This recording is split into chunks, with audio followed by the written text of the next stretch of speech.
Nice, septembre 2003. Christophe, un homme d'affaires de 34 ans, ne donne plus signe de vie.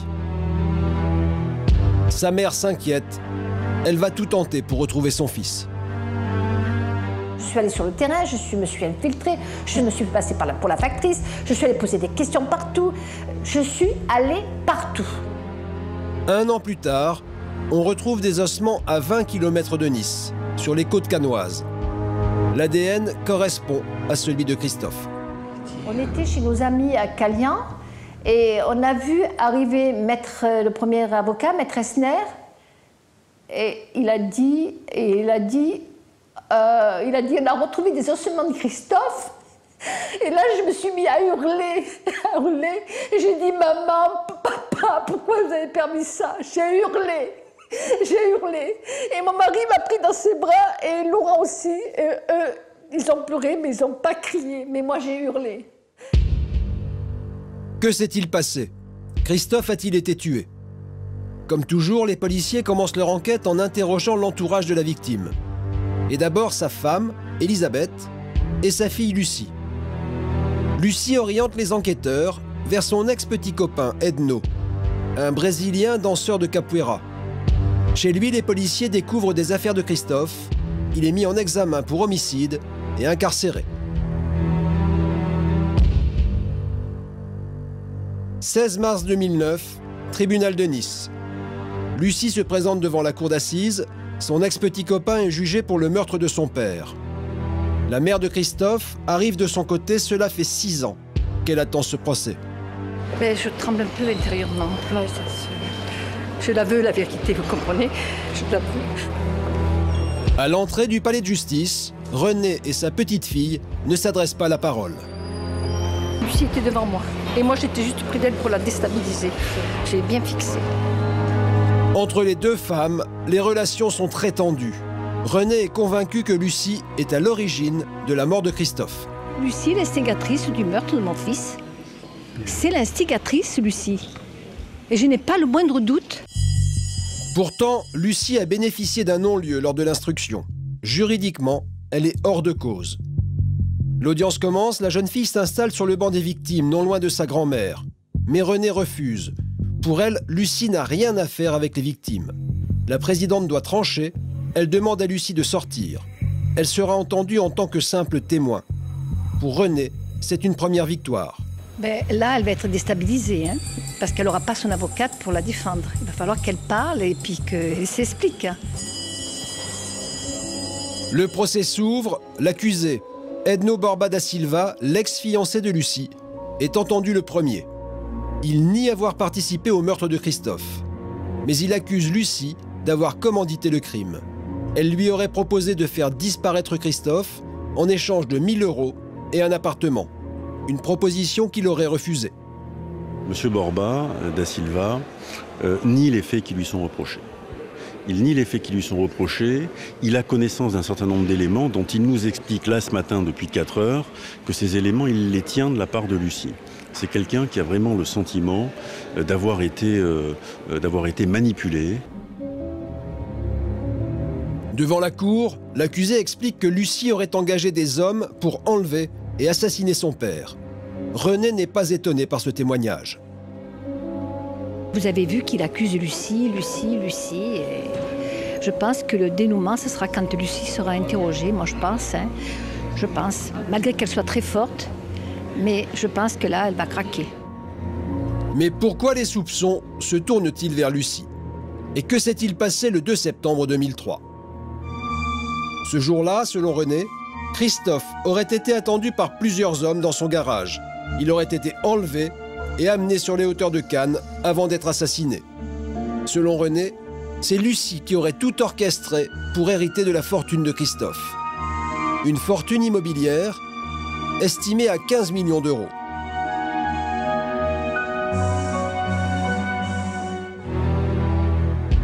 Deuxième jour du procès. Aujourd'hui, la cour retrace la vie de la victime. Christophe n'a que 17 ans, il est enfant de cœur, quand il rencontre Elisabeth. C'est le coup de foudre, elle a 8 ans de plus que lui, et déjà une petite fille, Lucie. Il a connu sa future femme, Elisabeth, qui était fille mère d'un enfant de 5 ans, une enfant métisse, et elle lui a dit qu'elle avait été violée. Bon, donc lui, je pense qu'il s'est pris pour un bon samaritain. Il a voulu la sauver, enfin je pense. Christophe épouse Elisabeth et reconnaît Lucie comme sa fille naturelle. Quelques années plus tard, il décide de la mettre en pension. J'étais tout à fait en désaccord avec mon fils. J'ai dit, mais comment, la maman, elle travaille pas et tu la mets en pension? Il m'a dit, tu sais maman, il m'avait dit, Lucie est difficile et paresseuse et sa froideur me fait peur.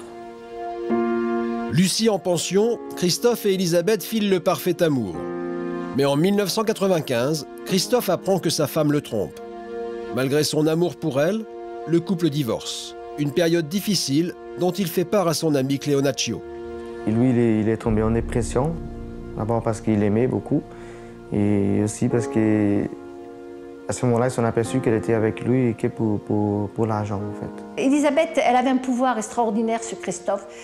Il avait perdu toute sa dignité, il lui courait derrière, il voulait la récupérer. Il aimait cette femme à la folie. Malheureux en amour, Christophe se réfugie dans les affaires. Dans la région, il possède des terrains, des magasins, 5 appartements dans les quartiers chics de Nice. Christophe est un homme riche. Il alimente un compte épargne au nom de sa fille, Lucie. Un compte sur lequel il a une procuration. En 2001, Lucie découvre que parfois son père utilise cet argent pour ses affaires. Immédiatement, elle vide le compte et porte plainte contre son père. Il ne s'attendait pas à ça de sa propre fille. C'est ce qu'il me disait, il était révolté. Je suis son père, j'ai tout fait pour elle. Pourquoi elle fait ça avec moi, je ne comprends pas. Je ne veux pas lui donner de l'argent comme ça tout le temps. Mais pourquoi elle me fait un procès, c'est incompréhensible. Lucie perd son procès, mais Christophe est déçu par le comportement de sa fille.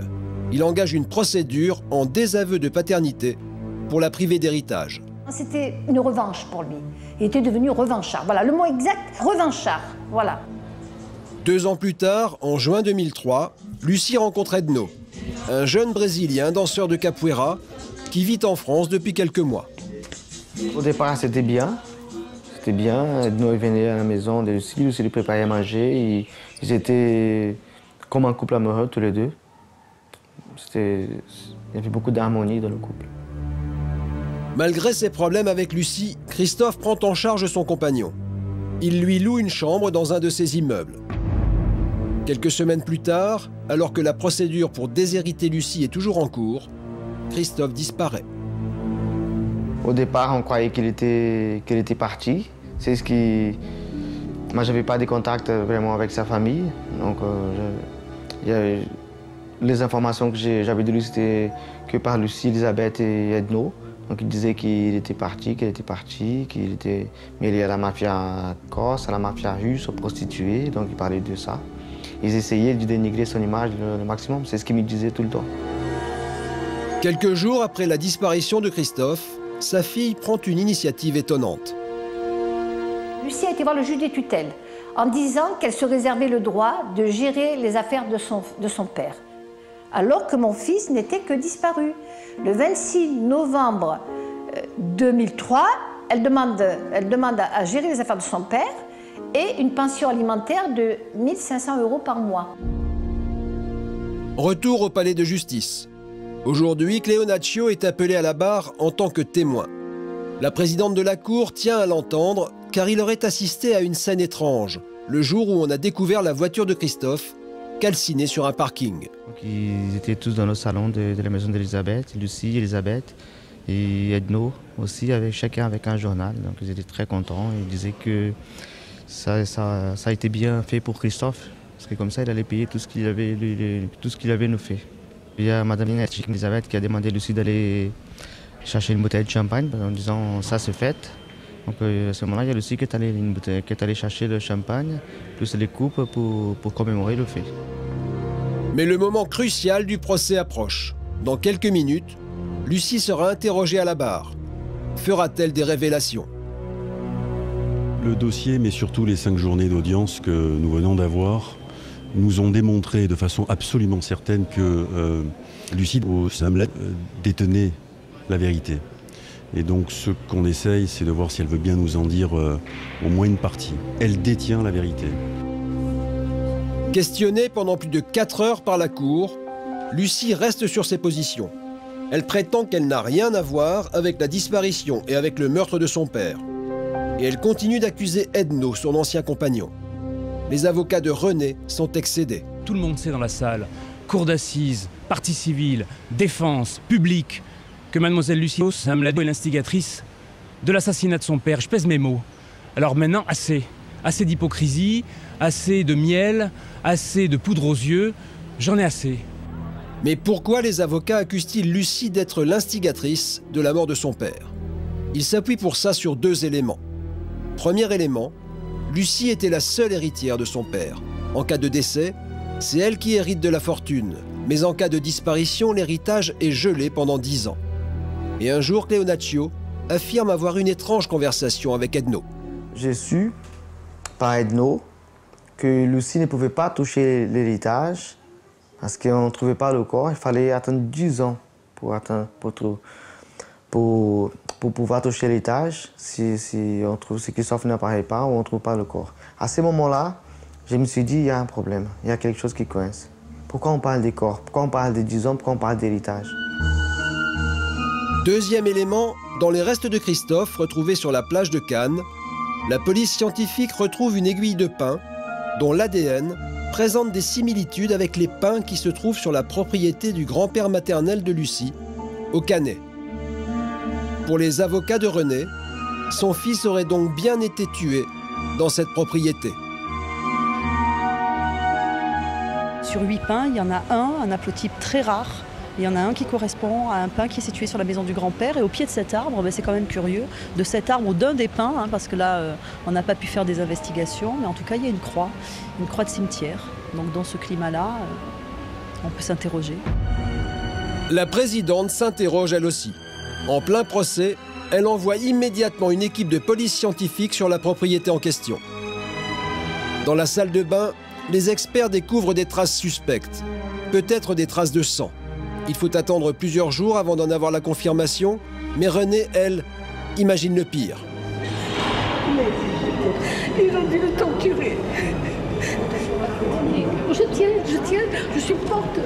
Je le promets à mon fils. Je suis forte, je le promets à mon fils. Je veux la vérité. Fort de ces nouveaux éléments, les avocats de René demandent à la Cour un supplément d'informations. Ils veulent que l'enquête soit reprise à 0. Il y aura un complément d'information, je pense. Et moi, j'y pense vraiment, j'y crois. Parce que tous les avocats sont pour, aussi bien la défense que la partie civile.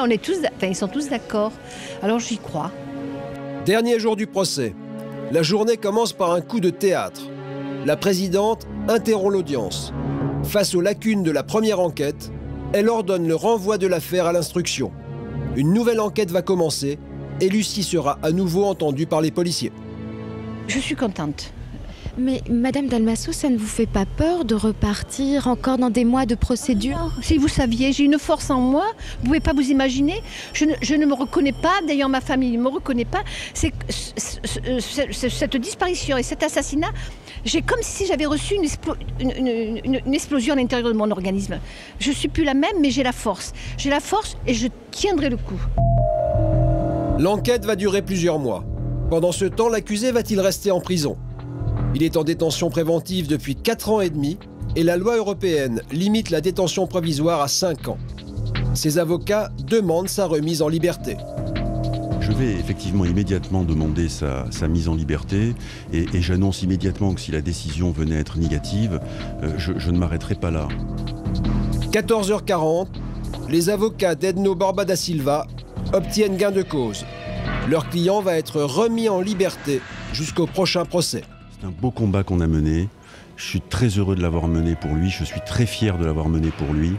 Et c'est une décision qui honore la justice dans son ensemble. Je ne sais plus quoi penser, mais je me dis peut-être qu'il nous est plus utile dehors que dedans. Je ne sais plus. Je ne sais plus quoi penser. Les avocats de l'accusé se rendent à la maison d'arrêt de Nice. Dans quelques secondes, leur client va ouvrir cette porte.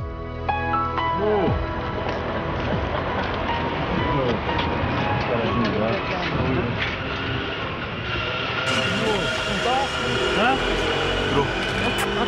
C'est la quatrième. Ça va. Bien. Nouveau, mais ça va. Comment tu te sens? Donne. Le stress. Stress? Ah oui, c'est vrai. Je comprends. Après 4 ans et demi de détention, Edno, qui risque la prison à perpétuité, ne réalise pas encore qu'il est libre. Ah oui. T'avais pas compris, hein, quand T'avais je... pas compris la décision? Non, Rien quand du je me tout. suis tournée, que je t'ai souri, t'avais pas compris, hein. Non. C'est difficile de parler, mais c'est 5 ans que je parlais et jamais personne m'écoutait, mais c'est aujourd'hui qui est arrivé. Je suis content, mais encore a des choses à faire et vont faire jusqu'au bout. La première chose à faire est appeler ma mère et parler. Je suis là, j'ai 5 ans pour parler avec elle, c'est énorme. Edno da Silva est toujours présumé innocent. Il est sous contrôle judiciaire et n'a pas le droit de quitter le territoire français jusqu'au prochain procès, dont la date n'est pas encore fixée. 6 ans après le drame, on ne sait toujours pas qui a tué Christophe et pour quelle raison.